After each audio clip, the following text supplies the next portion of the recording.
Assalamualaikum warahmatullahi wabarakatuh.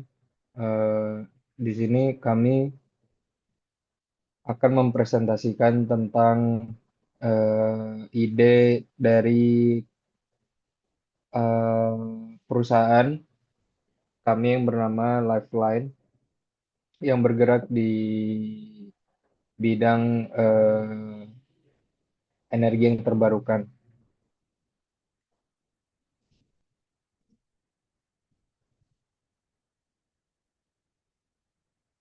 Sebelumnya saya akan memperkenalkan kelompok kami ada dua orang.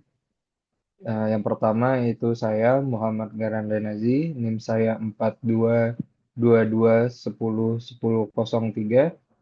Juga teman saya yang bernama Mardanta Sebayang dengan NIM-nya 4222101012. Yang pertama yaitu poin A, nama dan profil ide usaha, produk atau jasa. Nama perusahaannya itu Lifeline, profil usahanya Lifeline adalah perusahaan yang bergerak di bidang energi terbarukan dengan fokus utama pada penyediaan stasiun pengisian daya listrik untuk kendaraan berbasis listrik atau electric vehicle atau disingkat EV. Selain itu, Lifeline juga menyediakan layanan penjualan dan maintenance alat-alat, mesin, serta kendaraan listrik dan robotik. Namun inti dari operasional bisnis kami adalah pengembangan dan pengelolaan stasiun pengisian daya listrik. Kemudian poin B, itu latar belakang munculnya ide usaha. Jadi ide usaha ini muncul dari kebutuhan akan solusi energi berkelanjutan di tengah meningkatnya kesadaran masyarakat akan dampak perubahan iklim dan transisi global menuju kendaraan listrik. Kehadiran Lifeline diharapkan dapat menjadi solusi untuk yang pertama, mengatasi minimnya infrastruktur pengisian daya listrik di banyak daerah. Kedua, memberikan layanan komprehensif yang mencakup penjualan, instalasi, dan perawatan kendaraan serta alat berbasis listrik. Yang ketiga, meningkatkan aksesibilitas masyarakat terhadap energi bersih dan teknologi modern. Kemudian poin C, itu analisis produk, barang, atau jasa, analisis SWOT, dan BMC. Yang pertama, analisis produk, barang, atau jasa. Yang pertama, produk utamanya yaitu stasiun pengisian daya listrik. Yang kedua, layanan pendukungnya yaitu penjualan dan maintenance alat, mesin, serta kendaraan listrik dan robotik. Ketiga, keunikan kami yaitu penggunaan teknologi smart charging dengan integrasi IoT untuk memantau dan mengelola konsumsi energi. Yang kedua, analisis SWOT, yaitu yang pertama strength atau kekuatan, fokus pada teknologi terbarukan, kontribusi pada keberlanjutan lingkungan, dan pengalaman teknis dalam maintenance alat listrik. Yang kedua, weakness atau kelemahan, modal awal yang besar dan ketergantungan pada regulasi pemerintah terkait energi listrik. Yang ketiga, opportunities atau peluang.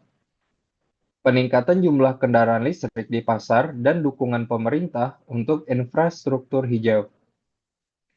Yang keempat, threats atau ancaman, persaingan dari perusahaan besar dan infrastruktur harga energi listrik. Yang ketiga, bisnis model canvas atau BMC. Yang pertama, customer segments, pemilik kendaraan listrik, perusahaan transportasi dan bisnis berbasis teknologi hijau. Kedua, value propositions atau akses mudah ke energi bersih, layanan teknis berkualitas, dan dukungan operasional 24 per 7 atau nonstop. Yang ketiga channels, yaitu stasiun pengisian fisik, aplikasi mobile, dan website. Yang keempat, customer relationship, yaitu dengan dukungan pelanggan, kemudian program loyalitas, dan pemeliharaan berlangganan. Yang kelima, revenue streams, itu biaya pengisian daya, penjualan alat, dan kontrak maintenance. Yang keenam ada key resources, yaitu teknologi pengisian daya, tim teknis, dan lokasi strategis. Yang ketujuh, key activities, yaitu pengoperasian stasiun, penelitian teknologi, dan pemasaran. Yang kedelapan, itu key partnership, yaitu di sini pemerintah, kemudian pemasok energi, dan terakhir produsen kendaraan listrik. Yang terakhir ada cost structure, yaitu investasi infrastruktur, kemudian biaya operasional, dan pemasaran. Kemudian untuk bagian ini akan dilanjutkan oleh rekan saya, yaitu Mardanta. Oke, Assalamualaikum warahmatullahi wabarakatuh. Saya akan melanjutkan tentang analisis, produksi, dan operasi pemasaran serta sumber daya manusia. Nah, yang pertama itu ada produksi dan operasi. Yang pertama itu adalah instalasi dan pengolahan stasiun pengisian daya menggunakan teknologi mutakhir. Yang kedua itu adalah pengadaan suku cadangan dan komponen dari mitra terpercaya. Yang ketiga itu adalah operasi stasiun dikelola dengan sistem berbasis AOT untuk efisiensi. Next. Yang kedua itu tentang pemasaran. Pertama itu ada strategi digital marketing melalui media sosial dan website. Yang kedua itu adalah ada promosi melalui kerjasama dengan komunitas kendaraan listrik. Ketiga itu ada diskon untuk pelanggan baru dan program referral. Nah, yang ketiga itu ada sumber daya manusia.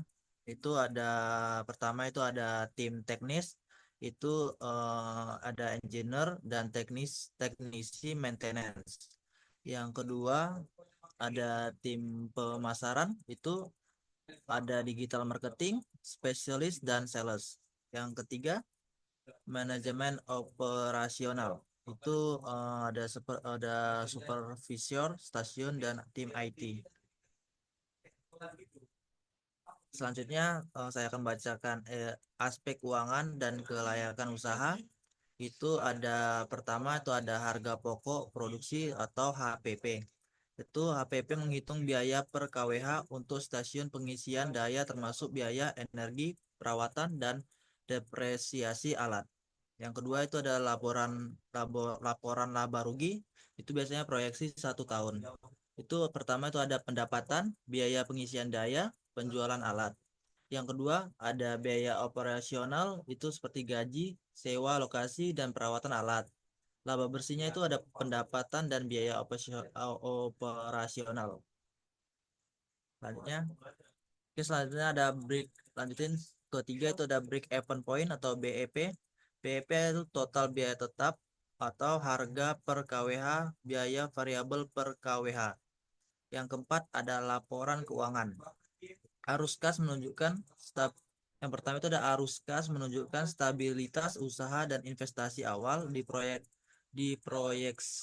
diproyeksikan balik modal dalam 2 sampai 3 tahun. Dan itu selanjutnya ada aspek resiko usaha dan teknologi. Nah, di sini ada yang pertama itu ada resiko usaha. Yang pertama itu ada keuntungan pada pasokan listrik dan kestabilan harga. Yang kedua ada perubahan regulasi pemerintah. Yang ketiga ada persaingan pasar dengan pemain besar. Yang kedua ada aspek teknologi. Yang pertama itu ada sistem pengisian daya berbasis AOT untuk efisiensi dan kemudahan penggunaan. Dan kedua ada inovasi seperti integrasi dengan panel surya untuk energi terbarukan. Terbarukan. Yang ketiga ada pengembangan aplikasi mobile untuk pemesanan dan pembayaran. Nah, itu ada aspek resiko usaha dan teknologi dengan pendekatan yang komprehensif ini, Lifeline siap menjadi pelopor dalam penyediaan energi terbarukan melalui stasiun pengisian daya listrik, mendukung transisi menuju masa depan yang lebih hijau.